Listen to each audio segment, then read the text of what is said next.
Kiss the rings, bitch.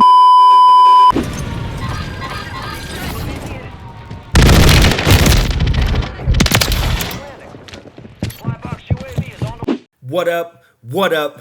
What up, YouTube? In today's video, we're going to be talking about this gun, the DG58 LSW LMG. But we're not just talking about any version of the DG. We're going to be taking this DG58 LMG and we're going to be turning it into an SMG by way of the JAK Nightshade kit in the aftermarket parts section. Here it is. Here's what it looks like. You guys can see that it significantly shortens the length of the gun, turns it into a bullpup style SMG, really shortens it up, good for mobility. Let's jump into the description of the Nightshade so we can see exactly what this gun is, what it does, the stats that it adds, and stats that it takes away. Here it is in the image behind, the JAK Nightshade rifle kit, a 5.8 by 42mm assault rifle that hits hard and doesn't ask questions. In the right hands, this rifle can win in almost any engagement. The pros: mobility and handling, tac stance spread, and rate of fire, those are all buffed. The cons: it's going to decrease our bullet velocity and range as well as the damage, and it's going to shorten our magazine ammo capacity. The base magazine for the DG58 is 60 rounds. The base magazine for the JAK Nightshade is 30, but you can add a 40 round clip to this gun to get a little extra ammunition. As always, we do show you the build that we're going to run in the videos. The Zeman 35 compensated flash hire shortens our radar pings, gives us a little bit of recoil control.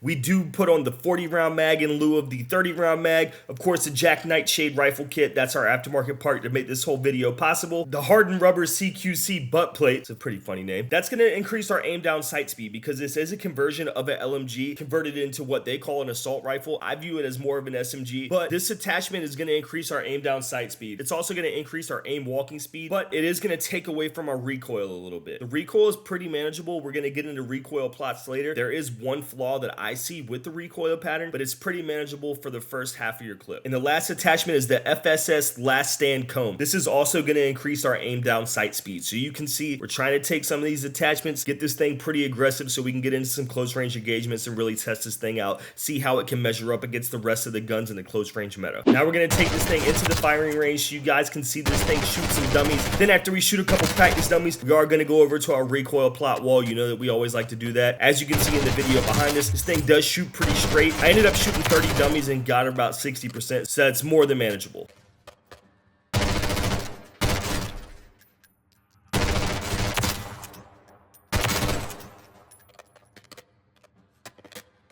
First recoil plot, you know that we always just hold down the right trigger, we don't aim, just so we can see exactly what the gun's recoil pattern is doing. As you can see, it kicks to the right and then it does kick hard to the left. And that happens about halfway through the magazine. You guys may have even picked up on it when I was shooting the dummies in the last video. This is something that is consistent. It's not unpredictable. If this gun was only moving to the right, you could pull down into the left. If this gun was only moving to the left, you could pull down into the right. But this gun, it goes to the right and then to the left. Nobody is going to be able to master this recoil.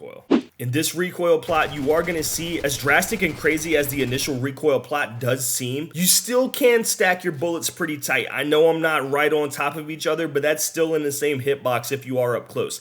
At range, absolutely. This deviation, it doesn't look like a whole lot, but you are going to be missing shots at range. This is too wide of a dispersion. Up close, this is all going to be on target. You're not going to be missing shots here because you're going to be dealing with the chest, the shoulders, the neck, head. This will get the job done at that range. TTK chart time. It's time to see how the DG58 JAK Nightshade measures up against the rest of the close range meta. All the usual suspects as usual, the HRM, the Ram 9. I'm only including those because people are still running them for some reason. They do probably need to get out of your loadouts at this point. The Striker 9, the WSP 9, those are your three best options in just the SMG category. We've also got the BP50 conversion kit, the MCW conversion kit, and then the FXJ Horse regular SMG. But I do have those two assault rifle conversion kits on here as well because they are top meta options. As you can see, right around 10 meters, that's the first damage range that we normally talk about. It is number 4, but with the 632 millisecond TTK, it's still more than viable. It's super competitive. The MCW, BP50, Striker 9, those are 600, 609, 630. This is 632. So this thing, it's more than viable, more than competitive. This will be an option that you can use at that 10 meter range. As you can see, there's only 3 guns that are going to beat it. The last damage range that we ever talk about when we are talking about conversion kits of the assault rifles and the SMGs, because it does make these guns guns more of close range meta options, we normally stop at around 20 meters. As you can see right here, there's only one gun that's better than the JAK Nightshade DG58, and that is the Striker 9. That gun is the gun of my preference, but the JAK Nightshade is right there. It's only 3 milliseconds off of the Striker 9's TTK. Then you've got the Striker, the HRM, the MCW, JAK Raven. Those are all 750 and under. As you can see, this gun's holding its own. Everybody will have personal preferences. Some people might like the slow fire of the WSP9. Some people may hate the open bolt delay of the WSP9.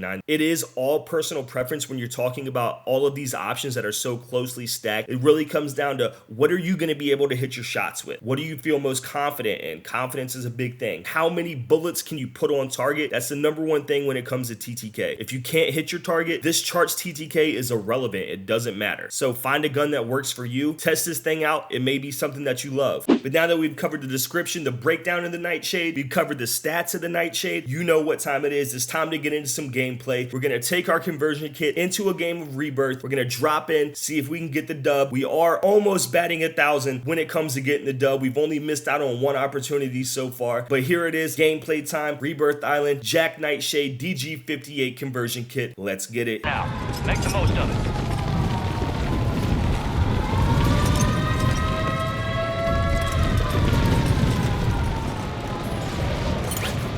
Enemies dropping into the AO.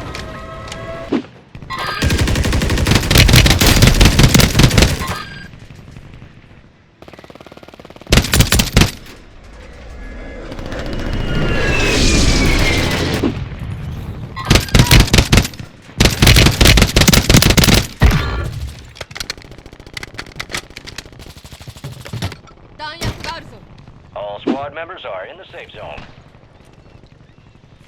Confirmed. We located the rest of them. 移動する。フラグを使う。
Inbound. Safe zone relocated.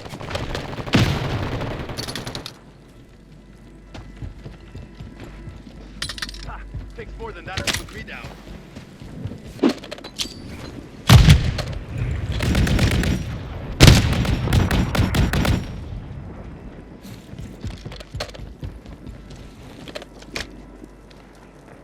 Throwing a stun grenade.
Time to answer the question of why we're here watching this video today. The JAK Nightshade DG58, is it good? I'm gonna say maybe. It comes down to what you're looking for. That's why I'm gonna say maybe. Up close, the gun shoots fast enough, it has a faster enough fire rate to negate that side-to-side movement. You're not going to see it a whole lot. When you get out of close range engagements, to me, it's not what I'm looking for. There's too much deviation, it's unpredictable. As hard as you would like to say that you can control that right to left recoil, you just don't know exactly when it's going to bounce side to side because you're in a gunfight, right? You're trying to stay on target, you're looking at what's going around you. It's a lot of input to try and control all at one time. But up close, yeah, the gun fries. Another con for me, with 40 rounds and the fast fire rate, if you run into a triple stack, you're dead. There's no way. You're not going to put enough shots on somebody to give yourself time to finesse, get away, anything like that. But a 1v1 situation, absolutely. The TTK chart up to 10 meters, it doesn't lie. This gun, it's not going to get beat by much, but it is good enough to where I can absolutely see people falling in love with this thing. Certain guns aren't for me, but they may be for other people. That's my review. We still did end up getting a W, so it can't be but so bad, right? But that is going to wrap up the video for today.